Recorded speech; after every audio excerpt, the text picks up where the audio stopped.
gonna make some sourdough crepes for tomorrow. What I usually do is I start making it from the night before. So what I do is I first of all start off with my sourdough starter. Now I have two starters.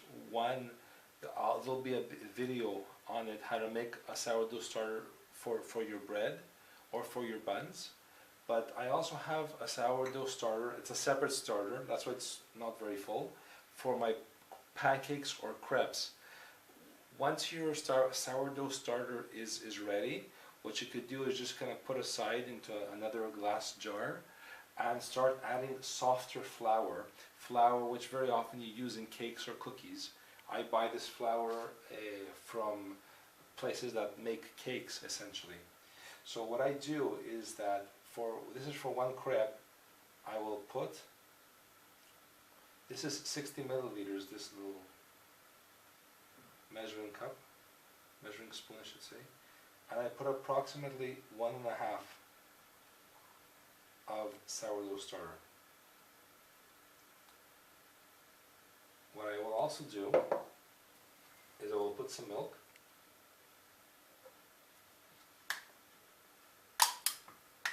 also 1.5,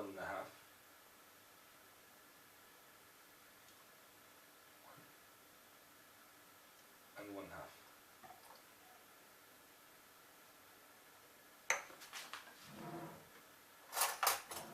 I will put two teaspoons of sugar, and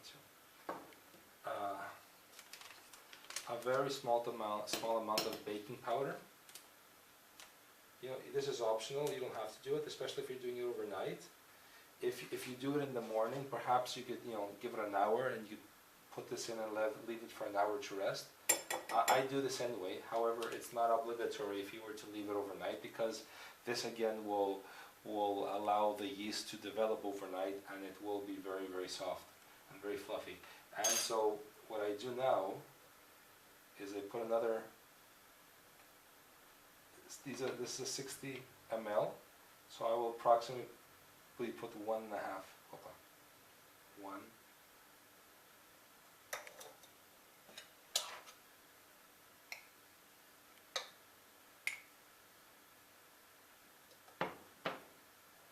and 1/2. Just going to stir.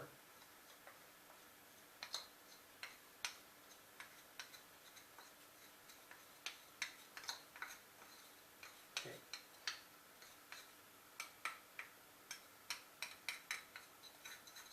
Okay. So we'll just stir this with my spoon. Incorporate everything.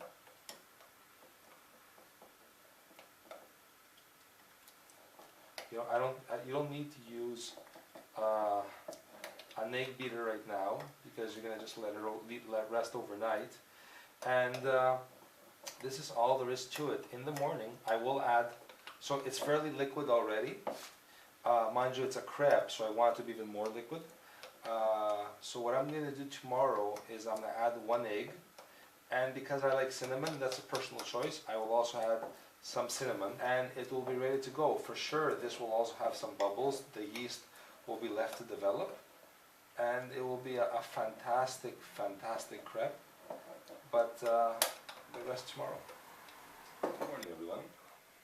Welcome back. As you can see, we're ready to make our crepe. The only thing that I did not add from last night is the egg, so I'm going to add it now. The egg and some cinnamon, which I will add right now.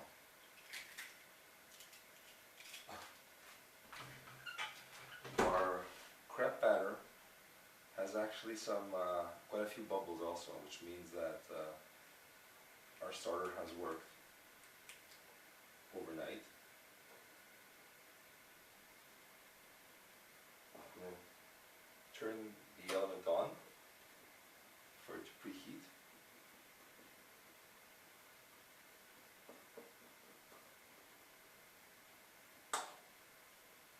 Put some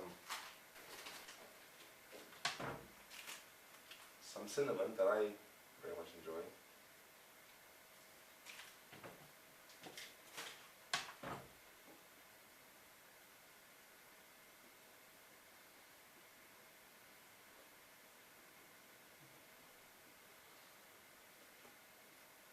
So this is ready. Give this a couple of minutes until this the frying pan warms up, and we'll be back. Okay.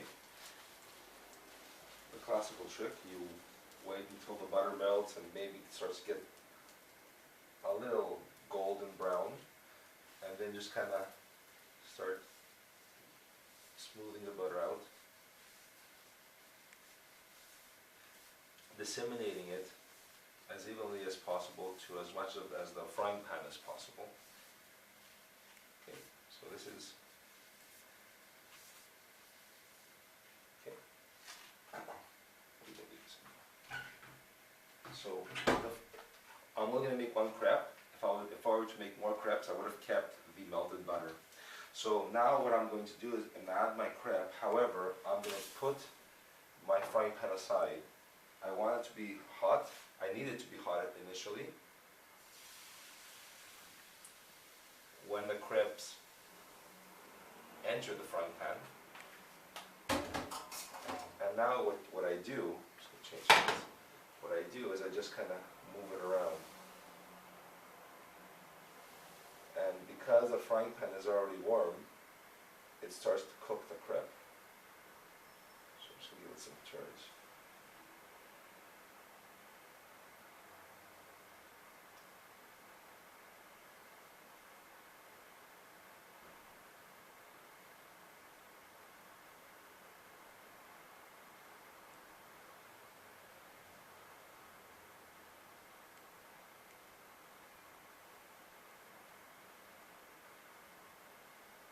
And you know this is ready. I'm going to turn down now the element to half. You know this is ready to go back into the fire, because when you turn it over, nothing falls off. So this is great. So we're going to put it back onto the fire. So a drop of crepe here. Okay, so we're going to leave this here for a few minutes. You will know that the crepe is ready to be turned when the sides of the crepe start coming off by themselves, or come off with very little resistance. That is when you know that your crepe, it's time for you to turn your crepe. So we'll be back in a minute or so. Okay, after about a minute, our crepe, as you can see, the sides are coming off very easily. I'll just move my spatula. I'm not sure if you can see this. The sides come off very easily, just with the movement of the spatula. The sides stick off. You see that? So that's when you know that your crepe is ready to be turned. So we will do that now. We'll turn our crepe. Beautiful. So because I won't be making any more crepes, I'm going to turn this off now. Pretty much see, I'm not sure if you can see the color that this crepe has. I will not keep the crepe on the fire for very long, maybe 30 more seconds, because I don't want to overcook the crepe. I don't want the crepe to become very crispy. The crepe is ready anyway. So I'm going to take this off and leave it on the frying pan, which is already hot anyway, for a few seconds. And here in Greece you can find maple syrup. However, it's not always readily available everywhere. I've gotten used to having honey, so what I do is, because Greek honey is fairly thick, I just place it on the warm element, and this will take a minute just to warm up and to become liquid. So I'm going to leave both of these just for about a minute, and I'll be back with you again just to plate the crepe with my bananas. Yeah, so we're going to place our crepe on our plate. We'll flip it over. Okay. Here we are with our banana.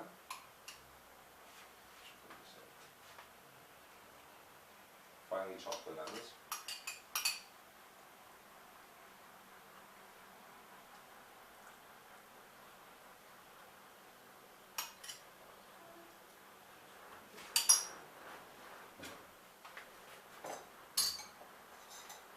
Our honey is ready.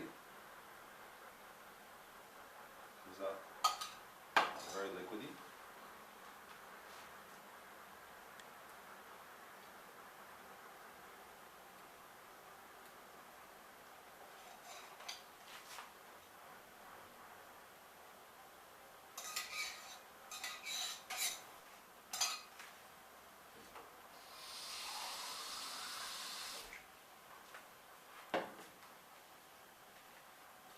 And this is our sourdough banana crepe.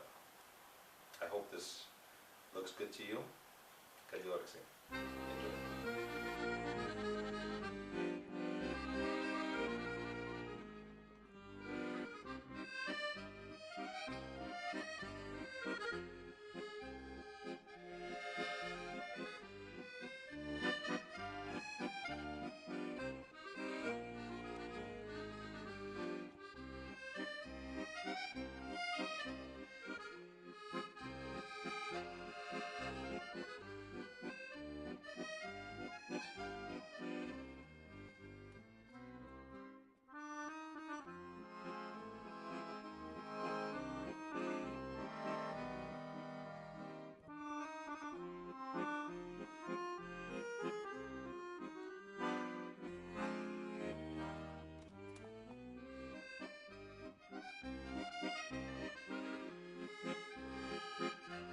Enjoy.